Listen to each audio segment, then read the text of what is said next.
诸神黄昏第6回合战即将迎来最后的胜负，始皇帝被哈迪斯削掉左臂，就在濒死状态下再度站了起来。听着身后万民的呐喊，始皇帝静静地笑了，春燕泪流满面。为了守护和他的约定，嬴政一直坚持战斗到了现在，不是为了憎恨，而是为了给人民带去幸福。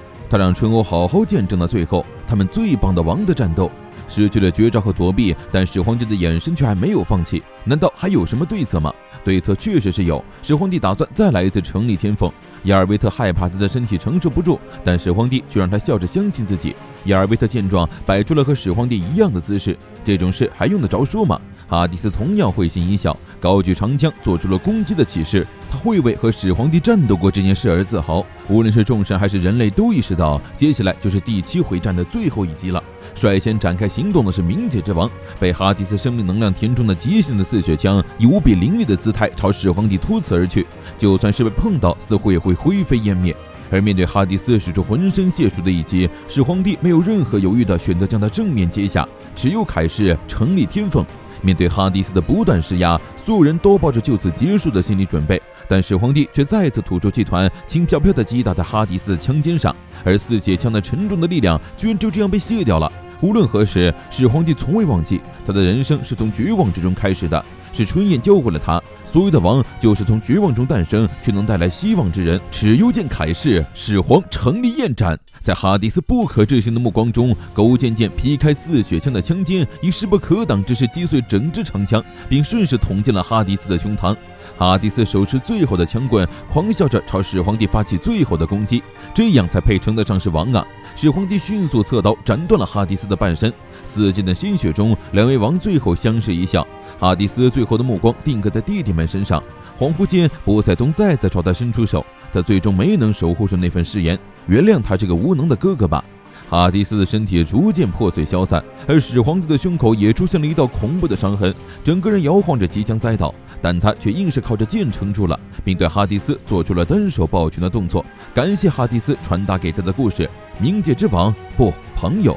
诸神黄昏第7回合战，哈迪斯 vs 秦始皇，比赛时间13分57秒，胜者始皇帝。冥界之王哈迪斯的败北，这是让所有人都始料未及的结果。不只是败北的神方，就连取得胜利的人类一方都哑口无言。直到海姆达尔宣布结果，人类和女武神才如梦初醒地爆发出惊天的欢呼，神方却是如丧考妣。那位哈迪斯大人居然输了。亚尔维特脱离神迹形态，过重的伤势让他差点一头栽倒。始皇帝一把接住亚尔维特，虽然他受的伤要更加严重，亚尔维特觉得他们能活下来简直就是奇迹。始皇帝笑着表示这可不对，他早就说过了，要相信他。刚耍完帅就眼睛一闭昏死了过去。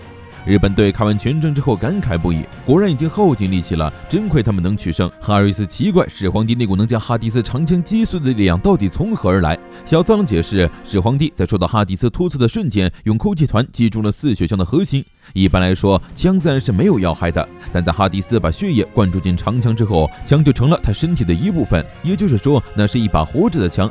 正是因为活着，始皇帝才能捕捉到他的要害，但仅凭削弱必杀技是不足以击碎4血枪的。始皇帝还使用了成立天凤。成立天凤是将攻击的力量在体内流转之后再顺势反击回去，但当时始皇帝是将哈迪斯的力量储存进了剑里，并准备为了击碎4血枪的力量。被灌注了这么强的力量还能坚持住，亚尔维特也是够了不起的。始皇帝的这次战斗处处令人惊叹，尽管伤势严重，却表现出了强大的意志力，一步踏错都有可能先行丧命。古今中外，没有人比他更适合王的称号了。希腊神族对哈迪斯的败北结果完全无法接受，阿瑞斯锤烂了围栏，阿达马斯更是直接要去杀了始皇帝。赫尔墨斯问宙斯，这样真的没问题吗？却见宙斯神色黯淡，哈迪斯在最后居然还在向他们道歉啊！诸神黄昏第7回合结束后，迎来了人类方的2连胜。目前的结果，神方3胜4败，神明绝不允许人类取得领先。为了命运的第8回合战斗，竞技场正在改建中。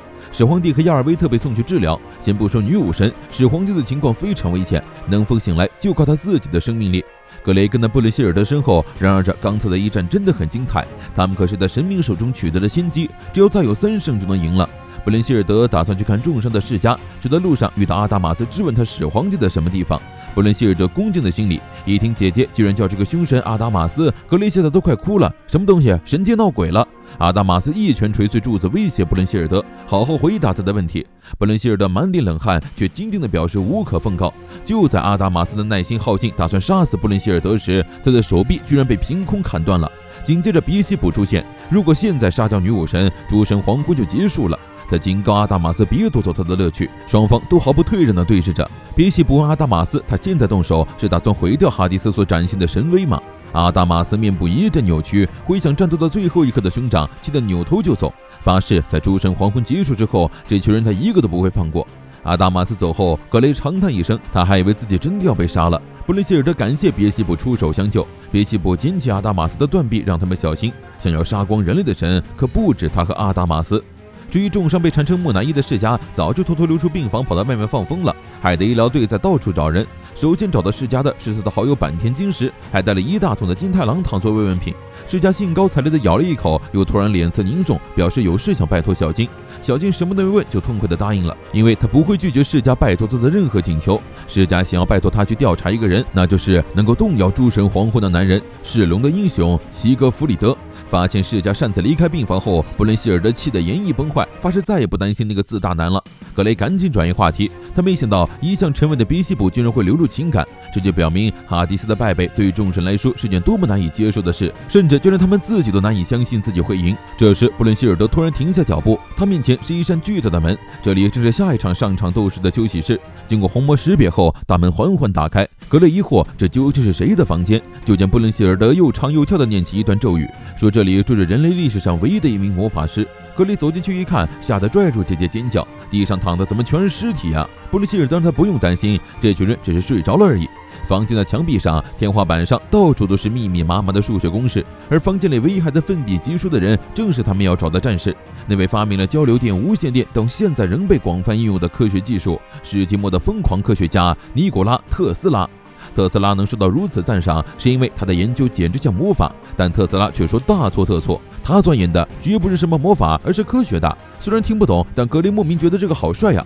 布伦希尔德问特斯拉那项研究是否完成了，特斯拉指指自己的脑袋，表示早就完成。一直以来，他所欠缺的都是能实现他理论的完美素材。于是布伦希尔德叫来了女武神中的九妹格恩达尔。见到格恩达尔后，特斯拉上来就径直对着人家上下其手，还有人家能否把身体献给他。格雷深深的感觉这个想占自己姐姐便宜的男人是个变态，却没想到格恩达尔牵起特斯拉的手，欣然同意，能为您献上此身是无上的荣幸。特斯拉表示直觉超越一切知识，他一直在懂的人就是格恩达尔。两个人双手交握，心灵合一，一切都是为了科学。神器炼成，恐怖的电流瞬间在两人身边炸开。女武神格恩达尔，她蕴含的力量名为魔力持有者。格恩达尔的身体化为电流，缠上特斯拉的身体，一声惊雷炸醒了满地躺尸的科学家们，他们无不惊叹地看着特斯拉的身影。烟雾散去后，特斯拉一身堪比钢铁侠的战甲闪亮登场，这将是科学超越神的时刻。神明的房间里，赫尔墨斯正在创作着献给哈迪斯的安魂曲，他给每一位战败的战士都谱了曲子，尽心尽力地为他们鉴别。别西卜安静地听完了整首曲子，让赫尔墨斯去告诉宙斯，下一场诸神黄昏他要出战。